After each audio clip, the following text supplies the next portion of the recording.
सबसे पहले तो मेरे को सुनकर यही खुशी हुई थी कि सप्ताह होगी। क्या है कि जब भी कोई भी प्रोग्राम के लिए यहाँ अनाउंस किया जाता है तो मेरे को बहुत खुशी होती है। पता नहीं क्यों होती है, क्या कारण है, ये तो भाई मेरे को मालूम नहीं है, लेकिन कोई भी प्रोग्राम के लिए जब यहाँ अनाउंस किया जाता है सदन में तो मेरे को बहुत खुशी होती है। और उन दिनों में मेरे इतना चाव लग जाता है कि मैं रोज़ है ना सप्ताह के लिए तो भगवान से इतनी प्रार्थना करती हूँ कि भगवान 7 दिन के अंदर है ना मेरे कोई भी है ना घर के अंदर या बाहर कोई भी तकलीफ़ नहीं आए, कोई भी परेशानी नहीं आए, कोई भी मुसीबत नहीं आए।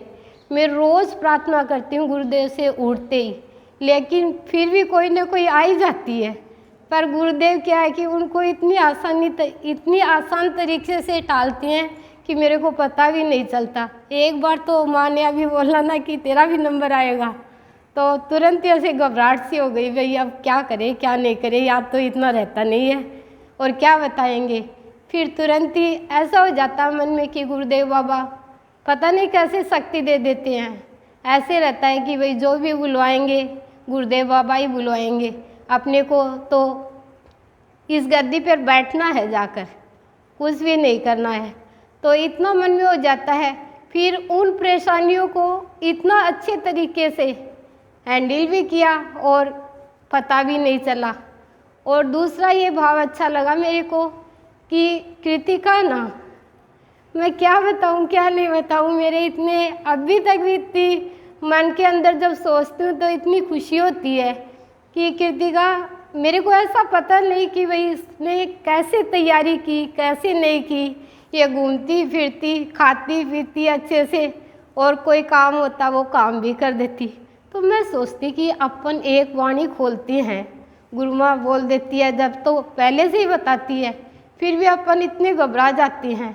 और ये इतनी तैयारी और इतनी जल्दी से अचानक ही पता चला था ना, अब की बार तो पता ही नहीं था पहले इसको भी कि भाई सप्ताह करनी है। तो ये घूमती फिरती रहती, घर में खाना वगैरह भी अच्छे से खाती और सब कुछ करती और काम भी बराबर करवाती।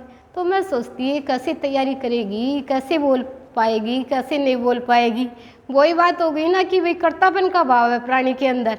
तो मैं सोचती गुरुदेव बाबा से मैं प्रार्थना करती कि गुरुदेव बाबा इसके जो भी ये बोले ना, तो बस ये जितना भी बोले चाहे, पर इसको एक एक शब्द है ना वो क्लियर हो। हम जैसे नहीं कि हम बोलते कुछ है करते कुछ है, वो बात नहीं होनी चाहिए। चाहे कितनी भी देर बुलवाओ आप, इससे ऐसे ही शब्द बुलवाना कि जो इसके जीवन में उतरे हैं। तो यहाँ सुनकर मैं जब ये बोलती तो मेरे इतने मन में खुशी रहती कि भाई ये कैसे बोल लेती है, पता नहीं कैसे बोल लेती है। फिर मेरे को तुरंत ही जवाब भी मिलता हर चीज़ का कि इनके साथ 3 शक्तियाँ हैं, 2 भी नहीं 3 शक्तियाँ हैं। वो इनका वरद हस्त है तब ये बोल पाती है, ऐसे थोड़े बोल पाती है। और सबसे पहले वाले दिन मेरे को यही अच्छा लगा कि गुरुदेव बाबा तो हमारे लिए ना सब कुछ बनने के लिए तैयार है, धोबी भी है, कुम्हार भी है, सब तरीके से हमारे लिए बनने के लिए तैयार है। हम बच्चों को तैयार होना पड़ेगा उसके लिए। और एक बताया ना कि जब अपनों का प्यार होता है ना तो वो हमें कोई भी काम है वो बोझ नहीं लगता। जैसे अपने घर में हम अपने बच्चों का कितना काम करते हैं तो हमें बोझ नहीं लगता है। और जब हमें उस काम का बोझ लगेगा तो वो काम हम कर ही नहीं पाएंगे। तो इसमें ये भी बताया था ना फिर कि जिस प्राणी के अंदर कर्तापन का भाव होगा ना उसको ही जीवन में हर चीज़ का बोझ लगेगा कि ये काम मैं करूँ तो कैसे करूँ कैसे नहीं करूँ। तो ये कर्तापन का भाव है ना, ये प्राणी के जीवन से जब हट जाएगा ना तो उसको कोई भी काम का वो बोझ नहीं लगेगा, यानी कि भार रहित हो जाएगा वो प्राणी।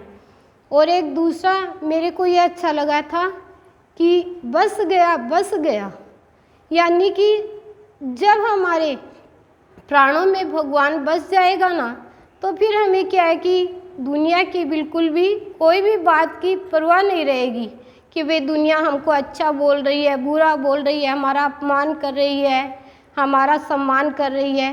तो वो चीज़ें क्या है कि हमारे जीवन से हट जाएगी। जैसे क्या है कि गोपियों के मन में श्री कृष्ण भगवान बस गए तो उनको कुछ भी नहीं लगा, बाहर का कोई भी बुरा नहीं लगा उनको, कोई भी बात का।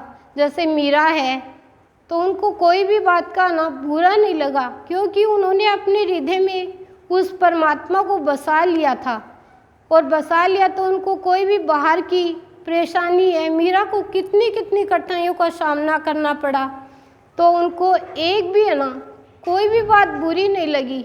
माता बनासा का भी बताया कि माता बनासा को बाबा का साथ मिल गया, तो माता बनासा ने भी कितनी कितनी कठिनाइयाँ कितनी आसानी से पार की।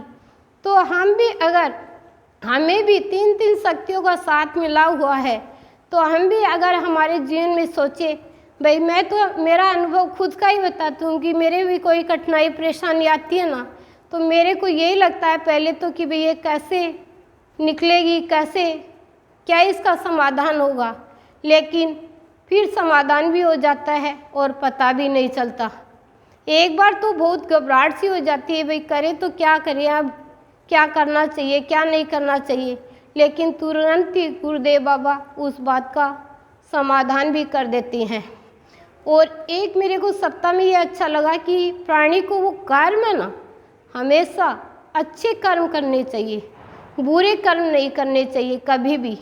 अगर हम बुरे कर्म करेंगे तो हमें उसका फल मिलता है, यानी कि उसका परिणाम मिलता है, तो फिर हम सोचते रह जाते हैं कि हमने बुरे कर्म किए हैं।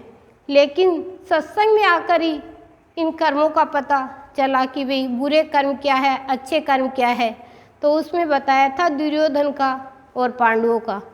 तो कर्म ना प्राणी को हमेशा सोच विचार कर अच्छे कर्म करने चाहिए हमेशा। जैसे सत्संग करना है, किसी का भला करना है, किसी को सत्य के रास्ते पर चलाना है, तो ऐसे अगर हम कर्म करेंगे तो हमसे कोई भी गलती नहीं होगी।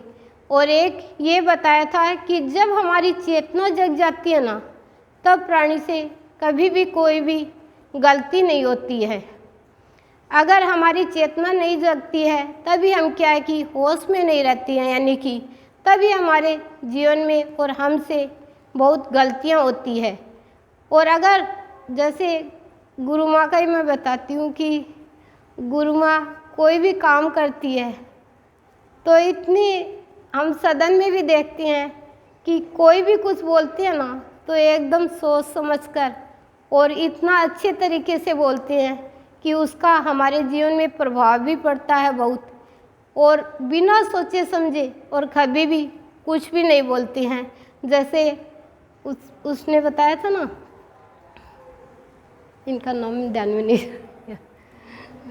बबीता बाई ने, कि गुरु माँ हमें हंसाती रहती है, तो वो मेरे को बहुत अच्छा लगता। मैं सदन में कई बार हंसती हूँ तो मेरे को कई बार खुद को भी महसूस होता है कि मैं इतना ज़ोर से हंसती हूँ कि पता नहीं मेरे को कितनी इतनी ज़ोर से हंसी आती है। तो मेरे को ना अंदर से इतनी खुशी मिलती है कि माँ ना एक एक चीज़ पर कितने उदाहरण दे देकर हमें इतना हंसाती है सदन में कि हम घर पर भी या समझ लो कहीं पर भी इतना नहीं हंस पाते हैं जहाँ यहाँ आकर इतना हंसते हैं।